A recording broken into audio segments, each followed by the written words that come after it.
Dans ce chapitre, nous allons voir ce qu'est le handicap auditif, plus connu sous le terme de surdité.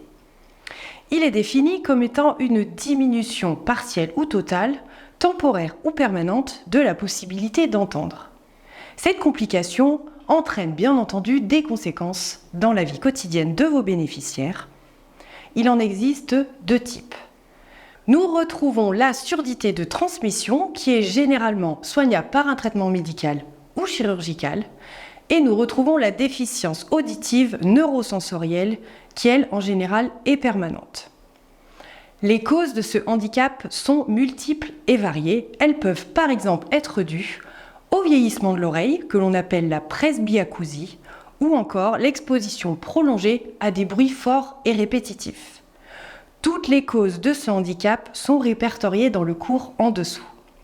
Concernant les conséquences de la surdité, comme pour tous les autres handicaps, elles sont variées.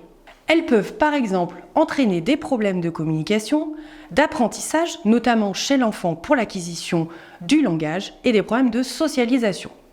La déficience auditive peut aussi avoir un impact sur la sécurité, c'est-à-dire que vos bénéficiaires, lorsqu'ils vont se déplacer dans la rue, ne feront plus, par exemple, attention au bruit de klaxon.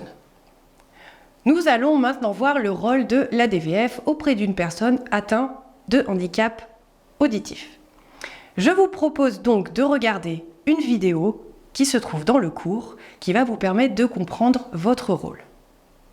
Votre rôle en tant qu'assistante de vie aux familles va également être de détecter la surdité. Alors, comment vous allez pouvoir faire ? Vous avez à votre disposition plein de signes qui peuvent vous indiquer qu'une personne est en train de perdre l'ouïe. Comme par exemple lorsqu'elle augmente le son de la télé systématiquement, ou encore qu'elle fait répéter ce que vous venez de dire ou qu'elle parle très fort. Vous trouverez d'autres exemples ci-dessous. Lorsque vous intervenez au domicile d'une personne atteinte de ce handicap, vous allez devoir bien entendu attirer son attention doucement et de manière visuelle. Évitez de parler à votre bénéficiaire lorsque vous lui tournez le dos ou que vous vous trouvez dans une autre pièce et bien sûr, parlez-lui en face et à hauteur de son visage.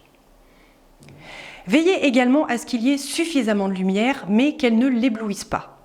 Ne vous mettez pas à contre-jour. Lorsque vous parlez également avec une personne atteinte de ce handicap, pensez bien à articuler distinctement et à parler à une vitesse modérée.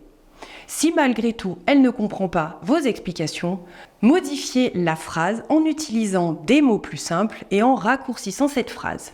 Et si besoin, n'hésitez pas à vous servir d'un support sur lequel vous allez pouvoir écrire. N'exagérez pas vos mimiques et ne criez surtout pas. La personne qui se trouve en face de vous pourrait avoir l'impression que vous êtes en train de vous fâcher. Lorsque vous êtes en communication avec une personne atteinte de ce handicap, évitez également de vous masquer la bouche, de fumer ou encore de manger. Évitez également de tourner la tête dans tous les sens. Et bien entendu, pour que la communication soit claire et précise, pensez à réduire les bruits de fond tels que la radio ou encore la télé.